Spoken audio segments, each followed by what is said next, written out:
ध्यान न दिया जाए। और मैं आपको एक बात और बता देता हूं कि इस पार्क को विशेष रूप से मैं उल्लिखित इसलिए करता हूं कि ये साधारण पार्क नहीं है। अगर आप बनारस के पूरे पार्कों को ले लीजिए तो मत्स्योदरी ये तीर्थ हुआ करता था कालांतर में, और यहाँ पर मत्स्योदरी नदी बहा करती थी।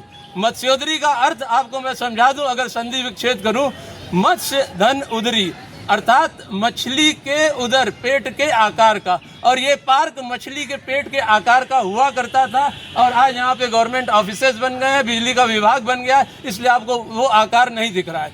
और ये तीर्थ था, आप यदि तीर्थ को नहीं डेवलप करेंगे, ये पार्क के स्थान पे इसका नाम तीर्थ होना चाहिए। यहाँ पे नदी बहती थी मत्स्योदरी, और आपको बता दूं यहाँ के जो लोकल लोग हैं उनको भी ये बात नहीं पता है। फिर भी मैं जब यहाँ पे आता हूँ तो मैंने कई बार देखा है कि साउथ इंडिया से लोग आते हैं और इसको तीर्थ मानकर, जिसको आज हम लोग तालाब कहते हैं, दुर्भाग्य से भी है इस तीर्थ की, जी पौराणिक मान्यता भी है कुंड के, और काशी खंड में इसका वर्णन है। इसका काशी खंड में वर्णन है कि ये मत्स्योदरी नदी यहाँ पे प्रवाहित होती थी। भौगोलिक परिस्थितियों और हम लोगों की जो लापरवाही है उसके कारण धीरे धीरे विलुप्त हो गई, और एक वक्त मत्स्योदरी नदी को गंगा की सहोदरा बोला जाता था। सहोदरा अर्थात बहन, और ये गंगा के विपरीत बहती थी और उसके बाद जाके मिलती थी। और आज जो ये है मत्स्योदरी नदी का रूप इस साधारण से तालाब में ले लिया गया। इसको तालाब कहा जाता है जबकि ये कुंड है।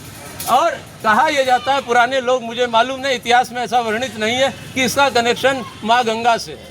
गंगा जी जब बढ़ती है तो ये ऑटोमेटिक बढ़ जाती है। तो कहने का मतलब ये है कि एक तीर्थ स्थान है ये मत्स्योदरी, कोई साधारण पार्क नहीं है। और मेरा विनम्र आग्रह है हमारे विधायक जी से, आपके चैनल के माध्यम से, कि इस पार्क पे ध्यान दें और इसे पुनः इसका जो ऐतिहासिक स्वरूप था मत्स्योदरी तीर्थ का स्थान दिलाएं।